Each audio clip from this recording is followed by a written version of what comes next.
is not possible for a show to speak about the political, social, and economical state of the world, whilst also touching on deep-rooted racism, institutionalized racism, personal racism, and self-hatred, and also speaking about internal conflict? How is it possible for a singular show to do this? Well, in 2005, a show achieved the impossible. Let's speak about the Boondocks and why we're never gonna get such a show ever again. The Boondocks was one of a kind. In fact, till this day, you know we've been fighting 400 and still fighting to this day. To this day, it's still one of a kind because it was not afraid to speak on serious issues. It was not afraid to call out hypocrisy within a specific race, namely the black race. It was not afraid to call out people who wanted to defend R. Kelly, even though, you know, R. Kelly was what he was, right? The horrible individual that did the horrible crimes he did. But there were certain people that were so infatuated by his talent that he could do no wrong in their eyes. And we're just going to head over here to the R. Kelly supporters, where it's quite the festive event. And you are... Hi! Now, why did you come out here to support R. Kelly? 'Cause he good. And what about those protesters over there who say he's crossed the line? Man, fuck them literate ass uppity niggas. All they talk about is reading and eating right. Nobody wanna hear all that shit. If I wanna get high blood pressure, then nigga get the carrot away from me. But in the Boondocks, there are certain characters that would call out certain things. Of course, we have Huey and Riley, who are the main characters, and their granddad, Mr. Freeman. And of course, Huey always called out a lot of these things. He was way wiser beyond these years. There ain't no such thing as a tooth fairy. Then who's leaving the money? Probably your parents. They have both the cash and the access to your room. Why did they lie to me? Because the truth hurts, Jasmine. The world is a hard and lonely place, and nobody gets anything for free. And you want to know what else? One day, you and everyone you know is gonna die. I don't know why they made this character into a kid, because he could have easily been a grown-up, but then that was a good representation to show that age or the physical vessel or physical embodiment of a character doesn't necessarily mean maturity, because there's a lot of older characters that are very ignorant, but Huey was very, very internal. He was a very, very deep individual. And I love how every single character was a representation of different things. Like, for example, Uncle Ruckus is a representation of self-hatred. Now, I've listened to your black ass talk all day about how much you can't stand black folks. Ain't two of them in the history of the world that's worth a squirrel for it. Oh, how much you love white folks? Best thing the good Lord ever did for the planet Earth. Ruckus, you black as the ace of spades, man. I don't see the need for you to go and insult the man after a game of checkers. We've been reminiscing all day, looking in each other's eyes, acting like we like each other. Now you gotta go ahead and remind me of my ailment. Ailment? That's right. You heard of vitiligo? Shoot, well, I got vitiligo. There are actually people who are like Uncle Ruckus. Like, I know when I was younger, I had this thing in my head where I thought, okay, this is just a character, because I thought a lot of these TV shows, movies, series, they're just that, entertainment and cartoons. But no, the Boondocks was one of a kind, because there is literally people who act like some of these characters. There's people that act like Huey, people that act like Riley. Yes, even grown-ups that still act like Riley, like deadass.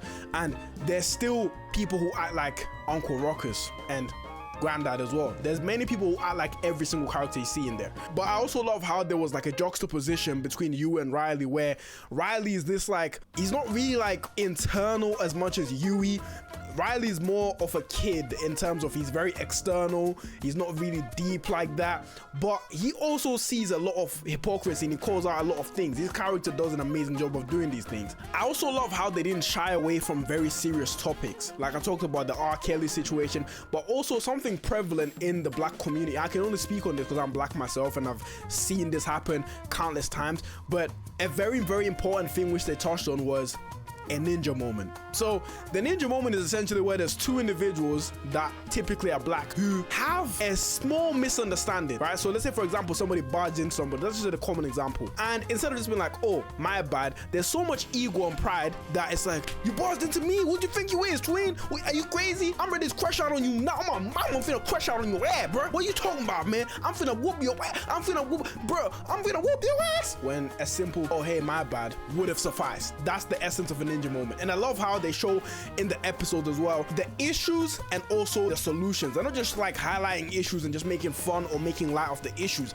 They highlight the issue and also show and provide the solutions. And it actually changed me when I was very young to be like, hey, I don't need to have an ego and be like, hey, you barging into me?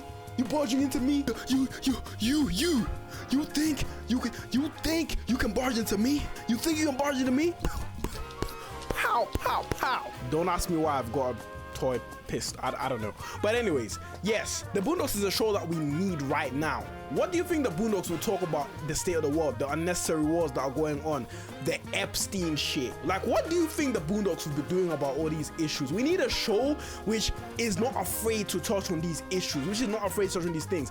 But then again, on the other side, the reason why we can never get such a show again, unfortunately, one of the major reasons is social media.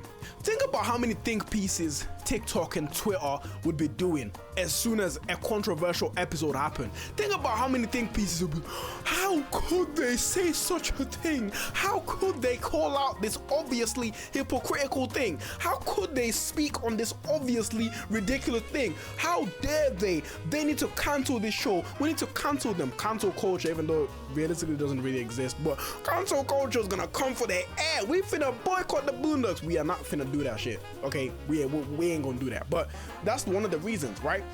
And the world has gone a lot more sensitive. Like, I mean, I realized this myself when I started seeing a lot of comedians getting censored in terms of like what jokes they could make, certain communities they could not speak about.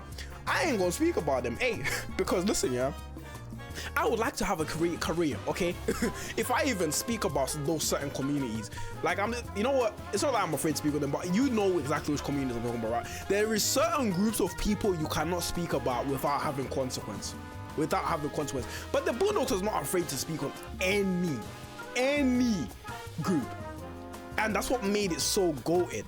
And I love how every single character, like I mentioned before, is a representation of different ideas. On the surface level, you might look at Riley and be like, damn, he's just a rash, abrasive, and ignorantly stupid kid. Yeah, my name is Riley, son. But you know, niggas call me AKA Riley Escobar, you know what I'm saying?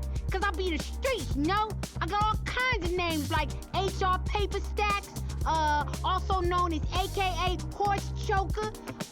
He's brave. He's not afraid to speak his mind. He calls it how it is, which is a very valuable trait. Yui is the same, but he's more laid back. He's more internal. He's more calculating. He's a bit more intelligent than Riley. I'm the founder of 23 different radical leftist organizations, including the Africans Fighting Racism and Oppression, or AFRO, if you will. The Black Revolutionary Organization, or BRO. That's why he's a little more smarter, right? And I also love how they literally predicted what it's like dating in the modern day. Literally. People are dating for looks and external shit. There's no deepness anymore, you know? It's just like surface level shit. And the sad reality as well is another thing is realism and being real doesn't get rewarded in this society, unfortunately. The Boondocks was real. The creator himself wanted this to be something where it's like real, and he wanted it to be done in his creative vision and his creative way.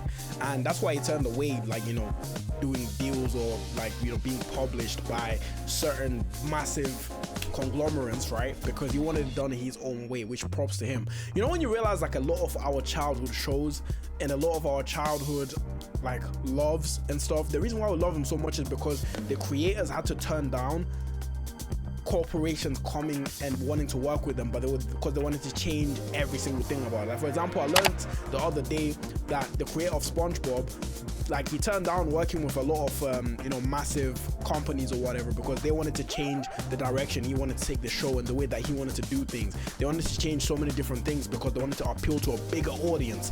And this is the thing, when you're trying to appeal to everyone, you appeal to no one. The Boondocks knew who its target audience was. It didn't try to be something it wasn't. It didn't try to like cater to everybody. It didn't try to make everybody happy or please everybody. It knew its identity. It wanted to call out certain things no matter what group it was. No group was safe, right? You had white characters making jokes on black people. You had black characters making jokes on white people. You had so many different things happening to where the reason why it's so loved is because it represents the end of an era. The era, like 1990s, 2010, like I've spoke about before, where it's like, it was a different time. There was no sensitivity. Like, there was nothing that was like off limits. Freedom of speech was a real thing. Freedom of expression and freedom of opinion was a real thing. It wasn't just like, oh, you have to say what we think is right, or else we ain't gonna let you say what you want to say, mate. Okay, because, you know, that's freedom of speech, right? But yes, all in all, I miss the Boondocks, and hopefully we can get something similar, but I'm not gonna hold my breath. What did you think of the Boondocks? Did you like it? Did you not like it? Let me know in the comments. And if you're new, subscribe, check out other vids, and I'm gonna catch you in the next video.